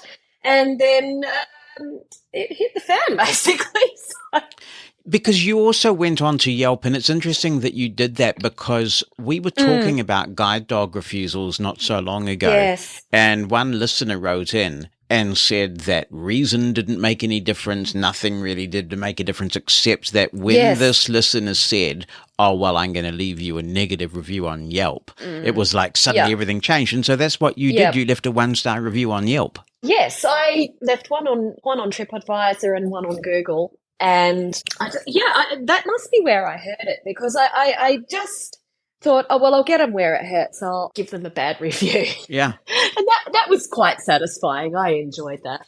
And then the following morning, I had a lot of feedback on Facebook and a lot of post shares and that sort of thing. The hotel manager came and found me at breakfast and was very apologetic. Sadly, not apologetic to, comp me in my room for my stay, but apologetic enough to give me and a couple of friends a free cocktail. And he assured me that this person would have retraining and, I think he was hoping that I would stop talking to the media, but I'd already committed to do a couple of things, so I felt that I would follow those through. Have you heard from the individual who refused to serve you in the first place again? Oh, Lordy, no. I don't expect Because to he from owes you him. an apology, doesn't he? Oh, I think he does, but I don't think I'm going to get one. I really think that he was just very much of a, I'm a male of a certain nationality, you are a mere female, and you've got a disability, so, you're lucky I'm talking to you kind of thing. I mean, he didn't say that, but that was the vibe I got. You're very condescending. Well, just very much, what the hell are you doing out by yourself? And, Right. it wasn't condescending. It was just you shouldn't be here kind of vibe. Why aren't you at home in a cupboard somewhere? And the really tragic thing about all this is that many of us have experienced guide dog refusals, and we're kind of prepped for those. We never know when they're going to happen, but at least we know that sooner or later they're likely to happen. And in your case, you were traveling independently because your dog had recently died. And I'm very sorry to hear that, by the way. Yeah, thank you. One of these people I deal with tricky situations with humour. So I sort of thought, okay, Yuri's passed away. This is very sad. I thought, well, at least I'll be able to get a taxi reasonably easily, and, I shouldn't get any guide dog refusals for a while. And then this happened. It was like, gee, thanks, universe. Thanks a heap, Yeah, exactly. I mean, it's silver lining and all that, but it's still a very difficult thing you were dealing with. So what's reaction been like? You have done a lot of media, and obviously it did go out on Facebook. Has there been overwhelming support, or have you also had some people who are backing the barman?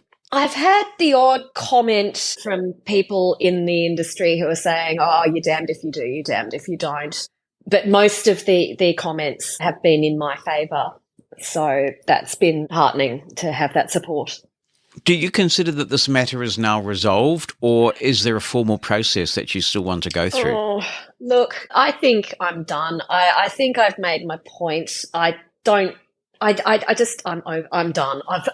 finished. That's about all I can deal with at the moment. Because I'm meant to be on school holidays. I'm a music teacher, and I've just been to 2 conferences. I've dealt with that, and I think I just need a break. It is draining. It is draining. Australia has a Disability Discrimination Act. What remedies might be available to you if you chose to exercise them? Look, I mean, I could do the paperwork and fill out a complaint to the Human Rights Commission, but when it comes down to it, nothing's going to come out of that because they really don't have any teeth. So it's just admin. They might organise to do a mediation or something, but I'm in Hobart. This person's in Adelaide. I don't think it's going to do me any good. So I probably should do it on principle, just so that, there's a paper trail, and I may well get there. But today, feel like I just need a little rest. Bonnie said to me when I was telling her about this experience that you had, haven't they heard about the expression blind drunk? Yeah, I know. I sort of thought that the logic was flawed because I never have to drive. I never, ever have to be the designated driver. So I'm quite good at drinking. I've done it since, for quite a while. And I don't just like the cheap stuff. I like a good cocktail. So I didn't see his logic at all. It's hard to fathom this one. I mean, you sort of get why some people object to dogs, even though they shouldn't because it's the law. But why on earth you would just decide that somebody should not be served because they're blind is just so extraordinary. Well, it was just insulting. I mean, I am well presented. I think I'm reasonably articulate. Yeah. And just to have somebody say, oh, no, you can't have a drink because you have a white cane with you. Yeah, no, I can vouch for that. I've heard you riling up the masses at the BCA conventions. So, yeah, absolutely. Going public as you did and making this a bit of an issue, does that serve a public education purpose? Do you think that there will be some people who now think more favorably of blind people than they used to? Or is there also a counteraction risk where people say, oh, disabled people complaining again? Well, I at first just wanted this whole thing to go away, but the ABC messaged me and the Channel 10 and a local paper and things, and I thought, well, I could just say no, but I thought, no, I'm going to have to follow this through because this is not okay, and other people who are vision impaired need to know that this is not okay.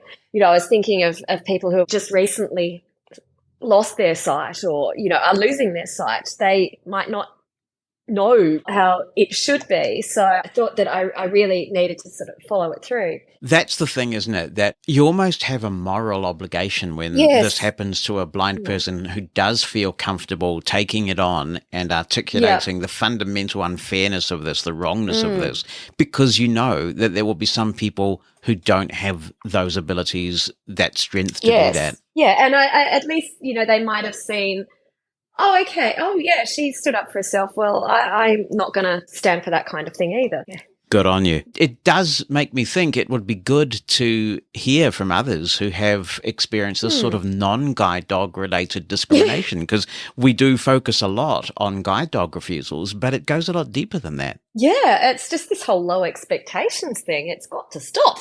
Yes. We can't. Yeah, it's not good. It's so frustrating, and it is actually quite draining after a while, I think. You just think, what do I have to do to prove to people that I'm just as valid as they are? And really, the answer is I shouldn't have to do anything.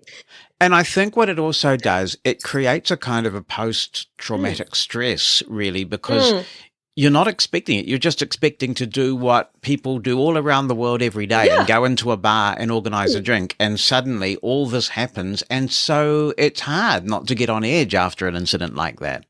Oh, yeah. I'm reasonably confident, and I'm still just a bit sort of, you know, the thought of going somewhere new. It's like, oh, I don't know if I'll be doing that for a little while because I just don't know what I'm going to do. I mean, I may burst into tears next time. It's just how things stand at the moment, just with general guide dog bereavement issues and general, you know, post-conference tiredness and things. It's like, okay, I'm just going to be kind to myself and just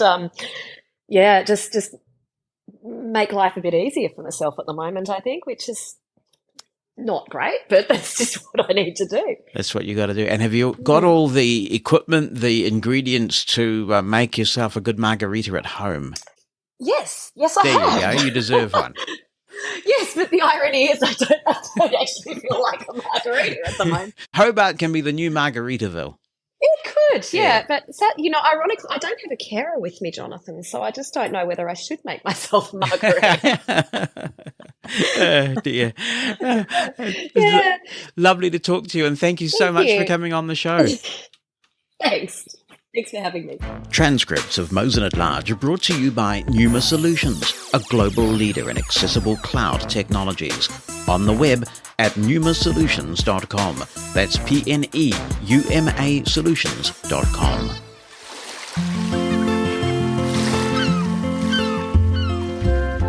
This is episode 212. Start spreading the news. Bonnie, do you know what 212 is? Absolutely. It's the Manhattan area code and the apartment I lived in Boston. That is interesting that you lived in apartment 212 in your building. Yes, and I didn't even think about it for a while. I mean, I knew the Manhattan area code, but people kept coming in one day going, you live in a palindrome! Yeah, I was like, a palindrome, that's true. Yes. I have so, strange friends. But New anyway. York, Manhattan, area code 212, it is probably one of the most prestigious area codes, isn't it? Oh, yes, and now because Manhattan has grown, and there are many other area codes, particularly with the advent of cellular phones, and people, it's kind of like the 617 area code in Boston. People want that area code, but now we have, 91, whatever it is, lots of different area codes in the New York area, so not everyone, even if they live in Manhattan and have a cell phone, can get 212. But 212 is the one. Is 202 the same in DC? Have they got other area codes in DC now? I think so. Yeah. Someone that lives in the area. I know Virginia certainly does, but probably because even Atlanta, I mean, I grew up with the 404. So that's not found now. I know, but At least Atlanta, you're not in area code 403, which is forbidden. yeah. So, the same thing. And probably it's interesting how people become like it's a status symbol to have a certain area code. I never really thought about it. I mean, I probably would think about it for New York City, but it's interesting that Boston is 617. And, you want a 617 area code. You don't want the others.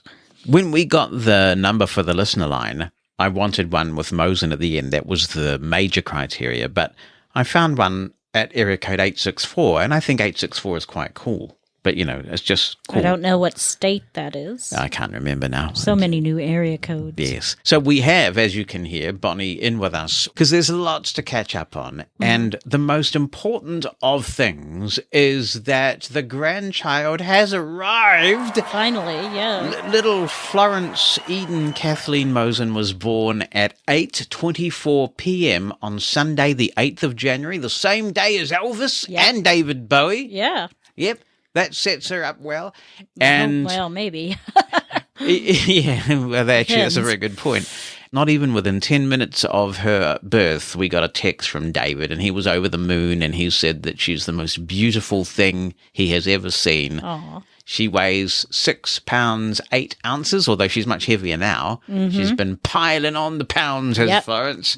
And I'll hold up this picture of her to the mic so you can see her, because she's the most adorable grandchild that ever existed. You can take it from me. She is absolutely amazing. I'm sure you'll get some arguments on that. And gorgeous and just absolutely super duper. And I was going to have Florence on this first show, but when I've been there to visit her, she does not cry. Now, I understand she does cry. I think she's over that. When she's not on her best behavior and all that kind of stuff. And she has little spills, shall we say, on her parents at the most inopportune times. Welcome to parentdom, my boy. But she's absolutely gorgeous. And actually, 6 pounds, I'm such a sort of doting. But 6 pounds 8 is so much lighter than our kids were. Mm-hmm. And so when I picked up this little bundle of preciousness, she's just so tiny. I'm sure she's doubled her size. I'm not sure about that, but she's just absolutely gorgeous. So it was a long, drawn-out process. And it was kind of like a whole no room at the inn thing, because we found out that the labour was going to be induced, and we got a little less than 24 hours notice of when that was supposed to happen. And so I thought we need to be on standby. It's always good to have a parent around in those eventualities in case they are needed.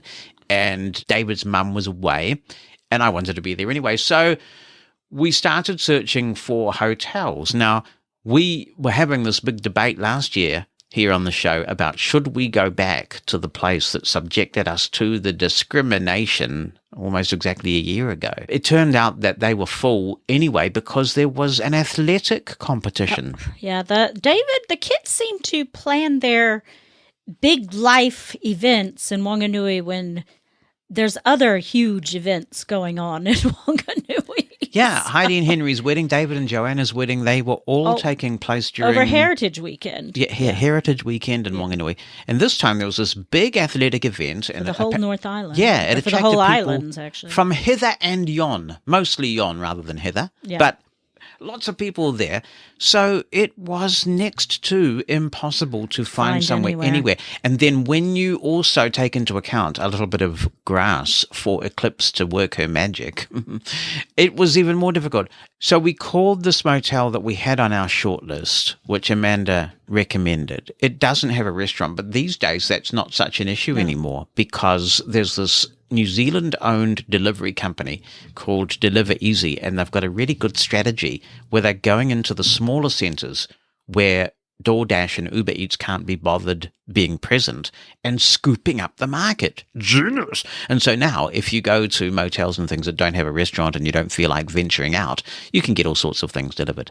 And so I called this motel and they had a little room, and I said, we'll take it. And then when we had the booking done, only then did I say, and by the way, my wife travels with a guide dog, and he was very reluctant. It was like the Monty Python cheese sketch. It's very runny, sir. It really is very runny. But he was saying, look, it's very small. It's very small. I'm not sure if a guide dog will fit. And I said, we have to take it because there's nowhere else. And he said, okay. So we had Nicola and Zach, who were down, that's Nicola's boyfriend, and they were down here helping Heidi and Henry move because they've moved to Wanganui. And they drove us up. And when we got there, he said, I really did try to find somewhere bigger for you, but I just couldn't because we're full. And so we thought, how small is this place? It was small, wasn't it? It was pretty bad. I mean, the place was nice. I have to say that if we'd had a larger room, I would definitely stay there again. There was grass. They were friendly. Yeah. It's a very rustic thing, but the fact that the room was tiny. I mean, we were pretty much stuck in the room the whole time, except when we went out to eat. And there was nowhere to sit except the bed and a desk. And I did find out the day we left, which would have been nice to know of when we came in, that there was actually a seating area downstairs. They're kind of like rustic cabins almost. So we were on the second floor, and I think there was a floor above us. It's a very wooden, rustic structure with no air conditioning, and it was hot in Wanganui. There was a fan. But on the first floor, there was a seating area, and I wish I'd known about that Wednesday, because that would have made all the difference in the world. It got up to 30 degrees Celsius when we arrived, and that's quite warm by New Zealand standards because, I don't know, there's something different about the heat here, I think. So 30 degrees Celsius is pretty major. Wanganui is subtropical, I think, is what their ecosystem is. But it was really, really hot. Yes, it was. And the other thing is, I really am thankful that I've spent years now in a meditation practice because it stood me in good stead for all the waiting. So we arrived on the Wednesday, and in the end, little Florence didn't put in an appearance in the world until Sunday night. Yeah, I was struggling with the waiting. I mean, it would have been okay, like I said, if we could have moved around, but I don't do well in closed-in spaces, like not claustrophobia, but I wouldn't make a good prisoner. I mean, it was pretty trying. So she's arrived now safely, and that's the most important. Beautiful, and she's gorgeous, and it's just amazing. So no doubt you will hear more of and from Florence in a little bit. When you were at school many years ago now, Bonnie, did you have that thing where you'd come back from your summer vacations, as they call them over there, and did you all have to do what I did in the holidays morning? Oh, yes. Morning talks? What I did on my summer vacation. Yeah. Yes. We went on an archaeological dig. Yeah. We caught a shark. Yeah. We had a baby calf. Right. That's some of mine. Right. So it seems to be a universal thing because we would do that as well. Pyramid, I just feel so re-energized and reinvigorated. I just did a lot of nothing, watching old TV shows and reading a lot and just taking time to recharge, and read some very interesting books, which I'll probably talk about sometime throughout the podcast. One of the things I also intended to do was spend a lot of time in our sauna. I've got this congenital condition which causes sudden and sometimes degenerative hearing loss. And one thing I've found over the years is that if you look after things relating to your circulation and levels of stress and things like that, then it can really help lessen the incidence of sudden hearing loss that get bundled with this particular condition. So anyway, I've had a sauna since 2009, and the way that a lot of these new saunas work that are designed for the home is that they use infrared heaters. So you don't load a lot of water into them. That takes up a lot of space, and the steam pours out and stuff. So these can be kind of dangerous too. Can they? I mean, they've been used for centuries. I know, but you can burn yourself. Well, yes. So these are infrared saunas. They're very efficient. They give out good heat, and the heat penetrates the skin, and apparently it has all sorts of properties that are beneficial to low blood pressure, all sorts of things. Anyway, so the sauna has served us quite well, and it's been in the garage because when I got it in 2009, we had a house full of the 4 bananas. The bedrooms were all full when the kids were here of sleeping children. Well, the kids have grown up now, and we seldom have more than 2 of them at a time. Well, we usually have one of them with partner. We don't often even have 2 of them here. So we've got a lot more space. So a while ago, we decided to convert one of the bedrooms into the Mosen Towers Health Centre. Yeah. And we've got our Techno Gym My Run treadmill in there. We've got our rowing machine. We've got our weight equipment, the yoga mat thing.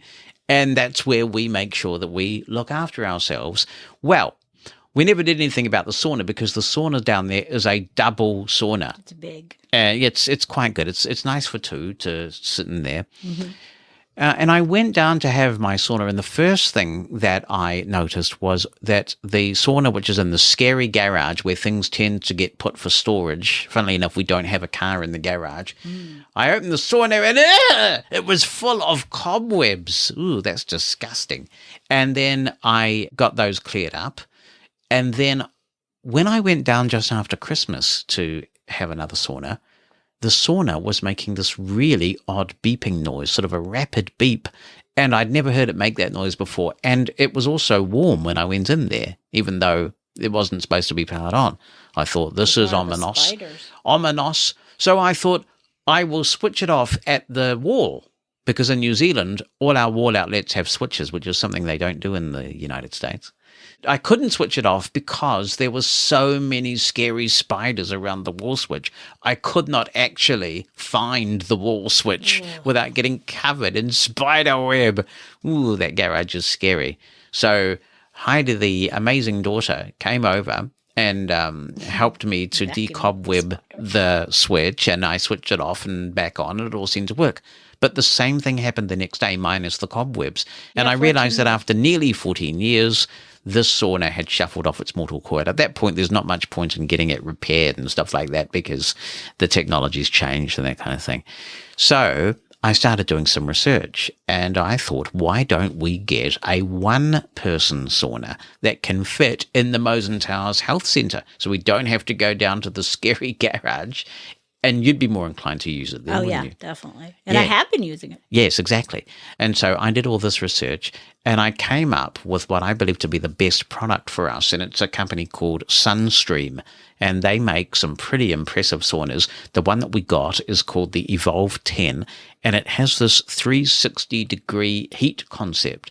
So even on the door of the sauna, you've got an infrared heater, you've got one on your left and your right and behind you, and even under your feet, under the floorboards. So when you get in that sauna, you really break out a sweat, dude. Mm-hmm. You really do. It's amazing. And it has a speaker in it.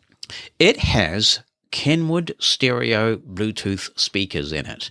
And I was a bit skeptical about this because I don't wear my hearing aids in the sauna.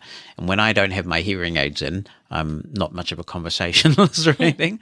But actually, these speakers are so loud. I mean, the neighbors may enjoy what I'm listening to as well. But it's so loud that I can actually crank up my iPhone when I pair my iPhone with the sauna and listen to podcasts and music and stuff. So I'm delighted by this. It sounds great, doesn't it? It does. Pretty rich bass. I had to turn it down this morning because I was put my podcast on, and then I got in, I'm like, oops, this is a bit loud, so I had to come out and turn it down a bit. Yeah. One of the things I've also been reading about for some time now is cold water therapy and the benefits of showering or bathing in cold water. And I've been doing it a little bit. I kind of have my shower and then I turn the tap all the way to cold, and I've been staying there for maybe 30 seconds or more. But then I was reading about the way that particularly the Finns and people in Europe like to use their saunas, where what they do is they get as hot as they can possibly get in the sauna, and to cool down, they go and roll in the snow or, naked. Do something like that. So what I decided to try, and I was really nervous the first day I tried this, we've got a very deep bath here. I like my baths. I find them very relaxing. So whenever I'm in the market for a property, I always like to check what bath is there, and if there's not a good one, I'll replace it. But this is a really nice deep bath. And I filled the bath to the brim with absolutely cold water, not even lukewarm. Just flick the tap all the way over to cold, fill the bath all the way up. And I got in the sauna and got as hot as I could until I couldn't stand it anymore. Then I got out the sauna, ran into the cold bath and just plunged in without thinking about it, because I knew that if I just sort of gently tried to do this, I would never do it. I'd never do it. So I just leapt in and tried to immerse myself. And the first couple of times I did it, I kind of squawked, as Bonnie will tell you. Yeah.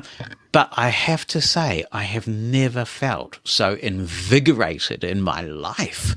And now I do it every time I have a sauna. I do this whole plunge thing in a cold bath full of water. And I really feel great. Great. Have you done that yet, buddy? No, you I mean, have not. I take a cool shower after I've been in the sauna, but I'm just not, I'm not a cool bath person. Cold shower's fine, and that seems to be good too, but I do the cold shower. But I'm really enjoying the sauna. I try to go in, if not every day, every other day, because I go to work. And it's hard I had to do it at night if I go to work, because I don't have a lot of time in the morning to getting ready and catching the bus. But been really enjoying it and trying to work out every day or every other day and then do the sauna on the off day. You gave me for Christmas, this is what you get when you get old, a pressure monitor. So I can... Well, you were so obsessing over your blood pressure. Well, it's good to monitor it, because I was diagnosed with high blood pressure last March. And I'm on medication, a low dose of medication. But the only way I would know that if it was really working was to go into the medical center and have a nurse take it. And a lot of times when you go to the medical center, it goes up. So, because you have that Catch-22. white coat hypertension, as they call it. So I really wanted, and I knew that there were talking ones or, accessible ones that you could use, that you could, just keep an eye on it. And so you got me the cardio arm, which is FDA approved. It's cardio with a Q, by the way. Yeah, I forgot the Q part until the other day when I was reading the manual. It's another Monty Python thing. Cardio with a Q, the well-known Dutch author or something. Cardio arm. Yeah. And it has an app that you can download from the App Store, and you pair it with your phone. And it's beautiful. It's very accessible. You can save it to the health app. You can email your results to your doctor and all kinds of fun things with it. And you just wrap it around your arm. And when you start it, it goes to the exact pressure that it needs to measure your blood pressure. And it will apparently give you an indicator if it's really high, because you can look at your measurements and see, when you get your measurements, it says high, or optimum and that sort of thing. It's interesting because I was reading an article, because we're not as healthy. Humans aren't as healthy as we were back in the 50s or even 20 years ago. So they've lowered the goalpost for what high blood pressure is now. It used to be, I think, over 150, but they've lowered it now that anything over 130 is considered high normal. There's a lot that contributes to high blood pressure. So, some of it obviously is genetic, but a lot of it is lifestyle, and stress is probably the biggest one. But it's been great having the blood pressure thing. But you have to be careful not to get too obsessed with it, because you can see a high number, go, oh my God, and then you check it again and it's gone up and up and up. But one thing I learned the other day is it has pictures on it, and you can actually put photos from your phone into the screen, so you can look at these, whatever you want to look at, while you're taking your blood pressure. Oh, that's interesting. To kind of calm you down. You can also use it with multiple people. Yeah. And that's good. So I use it sometimes. What I like is the massive collection of data I'm getting in my health app. When I look at my new Withings body cardio scale and the Apple Watch Ultra giving me data about my sleep and heart rate and blood oxygen and stuff. And then you open the health app, and if you set your summary tab up correctly, you really get an amazing picture of your health now. And I also have my Water Minder app, where all my fluid intake is logged. So just by bringing up the health app, now that I've organized the favorites tab the way I like, I get this really amazing overview of how my health is doing. They have a couple of other products. Yeah. One I think is a scale, and I'm not sure there's three. There's Cardio Base, Cardio Score, I think, or something else. An arm. Arm is the one I have. I do recommend it for anyone who has a smartphone because it's very accessible. And from what I understand from reading, it's clinically approved. It is a medical grade device. So you are getting a pretty accurate numbering of blood pressure, because blood pressure can be subjective in terms of how you're feeling or how your stress levels, but it's a medically recognized device, which is great. I'm glad I hit the jackpot because I did a bit of research and I thought it would be far better to get this rather than some sort of standalone talking device, because you can make sure it's added to all the other data you're collecting in the health app. And it's easy to use. I mean, the first time I used it, it was kind of freaky because, when you have the nurse put it on there and they're talking to you and then they pump up the thing and you put this around your arm and then you want to support your arm on something and you want to keep it as close to your heart as you can. But you tap the button, and the first time it went, and then it squeezes your arm. It was kind of weird. So once you get used to that. Another gadget that we got over the summer for you is an upgrade. We now have effectively a Studio B at Mosen Towers because we got you a Shure MV7 microphone, and this has that classic sort of Shure sound about it. Mm-hmm. And it supports USB and XLR, so Bonnie can plug a good quality set of studio headphones into the mic, and the mic plugs into the USB port of her HP Spectre Folio, and she's got broadcast quality sound.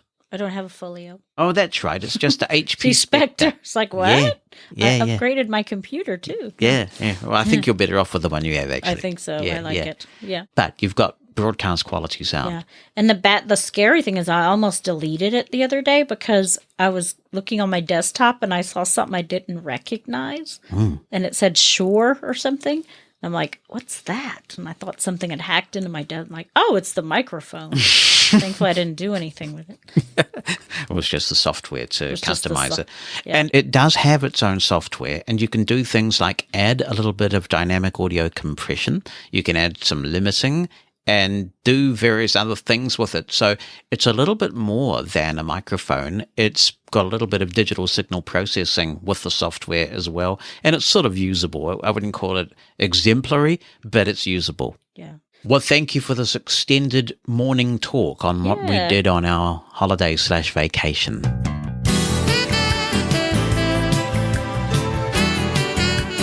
Mosen at Large Podcast.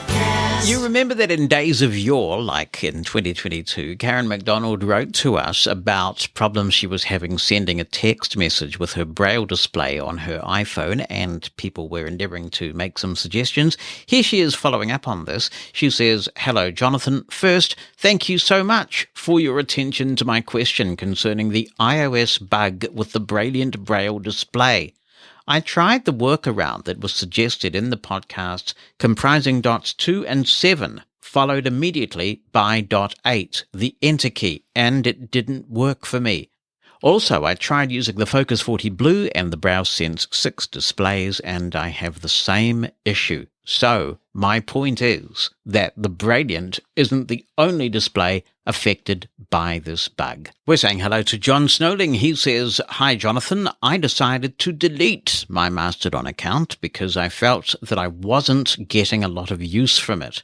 The trouble is, at present, everything I follow is still in Birdland. I loved reading your podcast from the Mosen At Large podcast. I found them very interesting." Well, see, there's the thing, John. We're over on Mastodon now, so not everything you want to follow is in Birdland still. On another matter, he says, "I found an app that allows me to listen to stations in both New Zealand and Australia.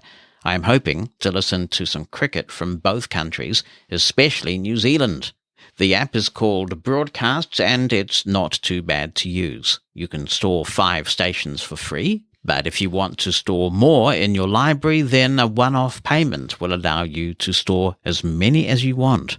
I think the payment was around $5 or so, but it could be cheaper. Thanks for all the podcasts you have produced throughout the last year. By the way, when you came to London, did you do some recording while you were there? Is this featured on any of the podcasts of Mosen at Large for the last year?" I did do some recording, John, and I haven't featured any in the podcast yet because I thought it might bore people, but actually I've had a few requests for it, and so I might just cobble some of it together and play a little bit from time to time in a kind of a travel log format. So stay tuned. We'll see if we can get some of those on in 2023. As for cricket in New Zealand, it's being broadcast on 2 radio stations depending on what's going on. When there's international cricket happening in the country, you will hear it on a station called Today FM. And that's a bit annoying because there are a few stations around the world called Today FM, but if you can find the New Zealand one, you may be able to find the cricket stream. Sometimes they put it on a dedicated cricket stream, so you might want to see, I don't know how widely available it is, if you can download an app called Rova, spelt R-O-V-A, and that is the app from MediaWorks, who run Today FM, and you would be able then to hear the dedicated Black Caps radio stream.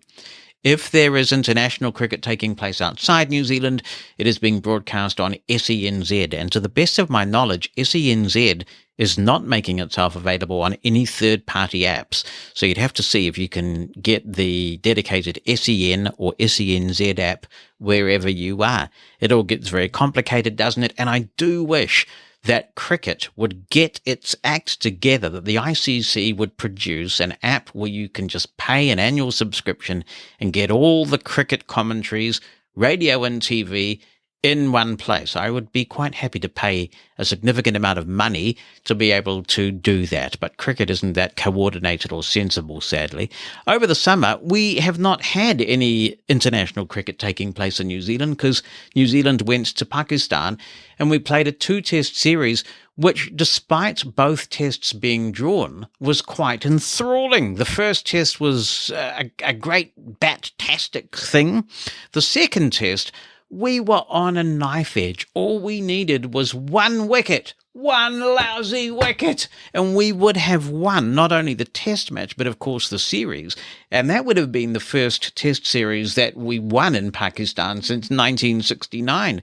So I was sitting there going well into the night because of the time difference between us and Pakistan, listening to this, and I was thinking, come on, this ball's got to be it, this ball's got to be it. And then they ran out of time. It was very disappointing, but we did have a pretty spectacular series win against Pakistan, that final one-day international against Pakistan, where we were set a massive total, and I really didn't think that we were going to make it, but we did. It bodes, I don't want to jinx it, but it does bode well for the World Cup. Maybe it does. Maybe this time. Maybe. Please. I love to hear from you, so if you have any comments you want to contribute to the show, drop me an email written down or with an audio attachment to Jonathan, Jonathan, @mushroomfm.com. If you'd rather call in, use the listener line number in the United States, 864-606-6736. Mosen At Large